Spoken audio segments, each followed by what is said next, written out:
Elena had always been afraid of mirrors at night. There was something unsettling about their silent depth, as if they weren't just reflecting reality but showing something else, something watching from the other side. When she moved into her late grandmother's abandoned house, she had no choice but to face them. The house sat at the edge of a dying forest, its structure weathered by time and neglect. The roof sagged, vines crawled up the walls, and the wooden porch creaked beneath her every step. But what truly unsettled her was the number of mirrors inside. There were dozens of them, large, small, some mounted on the walls, others leaning against furniture. Some covered with white sheets, their shapes distorted underneath. Most were antiques with elaborate golden or ebony frames, their surfaces dulled by time. Some were cracked, their glass jagged and webbed like broken ice. She had asked her mother once why Grandma had so many mirrors, but she never got a clear answer. Her mother had only muttered she believed they kept things in. Elena never understood what that meant.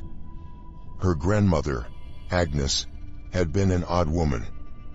She lived alone, never visited family, and rarely left the house.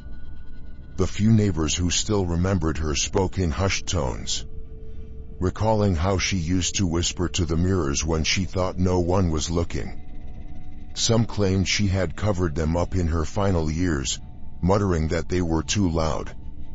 When Elena inherited the house, she intended to sell it, but curiosity kept her there. She spent her first night wandering through its cold, dust-filled halls, stopping at each mirror.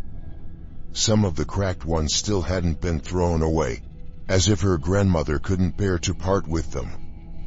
That night, as she brushed her hair in front of an old mirror in the bedroom, a cold dread slithered down her spine. Something felt off. Her reflection copied her movements, but a second too late. Her fingers stopped, but in the mirror, her hand continued brushing. She froze. Her breath hitched. This isn't real. I'm just imagining things. Her reflection curled its lips into a slow, eerie smile. Elena's face remained frozen in fear. She stumbled backward, knocking over a chair. The reflection stood still, head tilted, smiling wider. Then, slowly, it raised a hand and pressed a finger to its lips. Shh. A cold shiver crawled down Elena's spine, her body locking in paralyzed dread. This wasn't happening. She turned and ran toward the door. But as she passed the mirrors in the hallway, her reflection wasn't running. They were all standing still, watching. Her pulse hammered in her ears as she reached for the largest mirror in the hallway.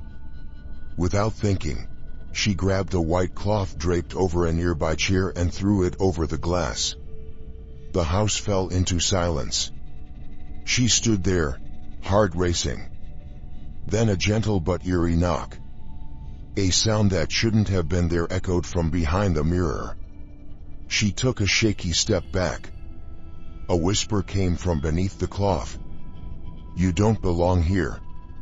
Her breath caught in her throat. She turned and bolted for the front door. She needed to get out. She needed to. Something slammed into the mirror behind her. Slowly, she turned back. The cloth shifted, like something was pressing against it from the other side. With trembling hands, she pulled the sheet away. The mirror was empty. Her reflection was gone. Then cold fingers wrapped around her wrist. A sharp yank, and before she could scream, she was dragged inside. Elena awoke in darkness. Not complete blackness, but a dim, distorted world of glass and shifting shadows. She stood in a narrow hallway, her grandmother's house, but twisted. The walls seemed endless, mirrors stretching on all sides, reflecting nothing but flickering figures in the corners of her vision. A suffocating silence filled the space, broken only by the distant sound of whispers. Then, she heard it. A familiar voice. "Elena." She turned. There, sitting hunched before a broken mirror, was her grandmother. Her skin was pale, almost translucent, her long silver hair matted. Her eyes, sunken and hollow, flickered with recognition. "Grandma," Elena whispered. Agnes slowly lifted her head, her lips trembling. "I tried to warn you," she croaked. "But it's too late." Elena's stomach twisted. "Warn me? About what? What is this place?" Her grandmother's gaze shifted to the mirrors surrounding them. "This is where they keep us." Elena followed her eyes, and that's when she saw them, hundreds of people, trapped behind a glass. Their faces pale, their hands pressed against the surface, eyes wide in silent horror.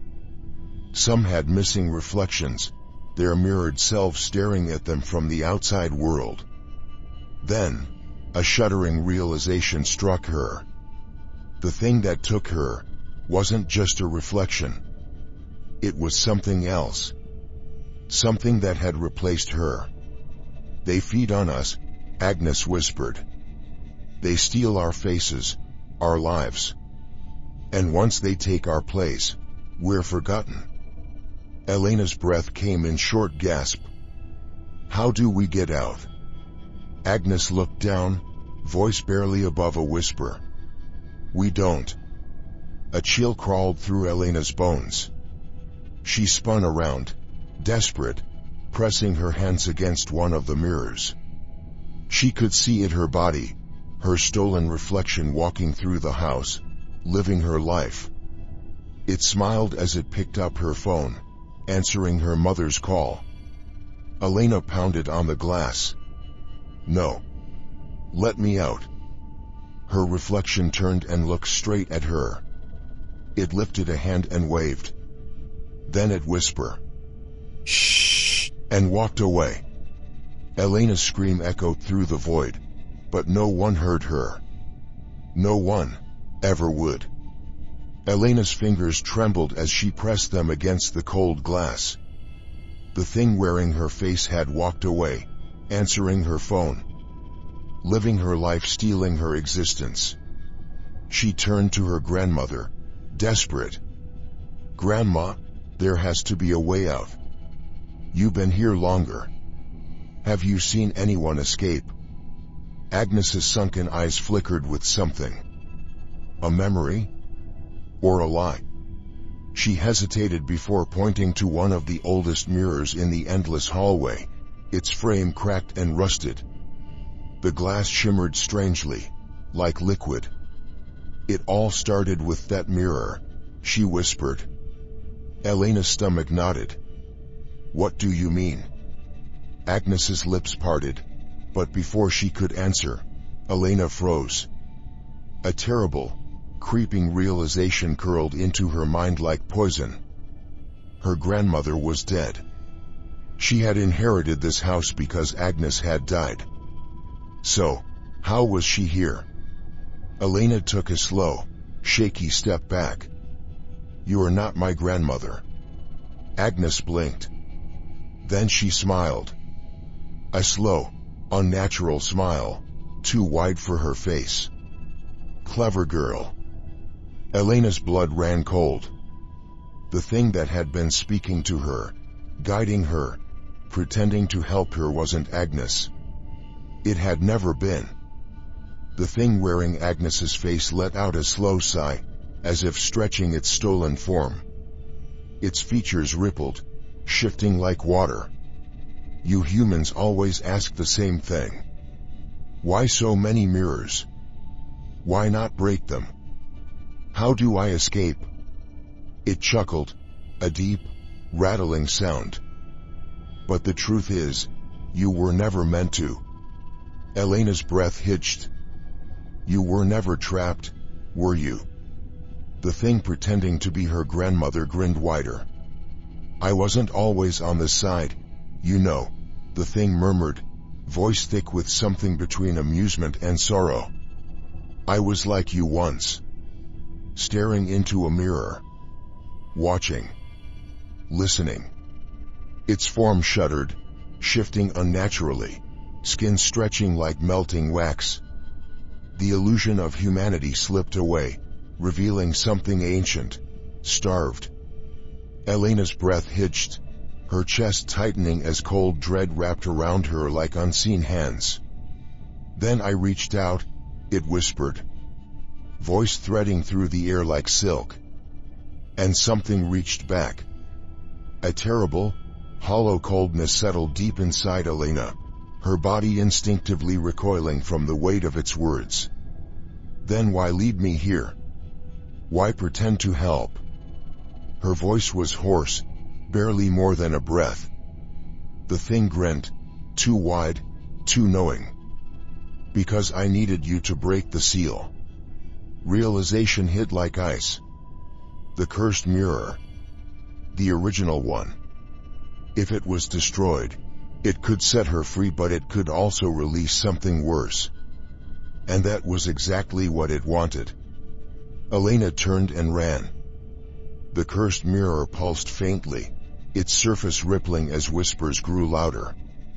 Elena grabbed a heavy iron candlestick from the ground, her grip tightening. If this mirror was the source, if it had started everything, then maybe destroying it would end it.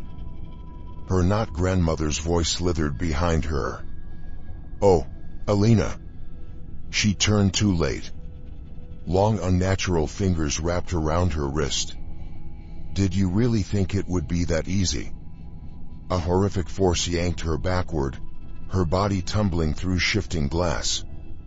The last thing she saw before being swallowed was her reflection smiling back at her. Not in fear, but in victory. Days later, Elena's mother arrived at the house. Elena, or the thing wearing her face, smiled warmly and welcomed her in. The mirrors were still there. And if you looked closely enough, you could see Elena. Still inside. Still screaming. But reflections don't scream. They just watch. And wait. For the next person to take their place. Agnes was never alive inside the mirror. She was already dead. And the thing Elena met was an entity that had replaced her long ago. The curse wasn't just about trapping people. It was about spreading the creatures. Elena thought destroying the mirror would save her. It didn't. The creature needed her to do it so it could escape instead. Elena lose. Her reflection, now the creature in disguise, continues the cycle.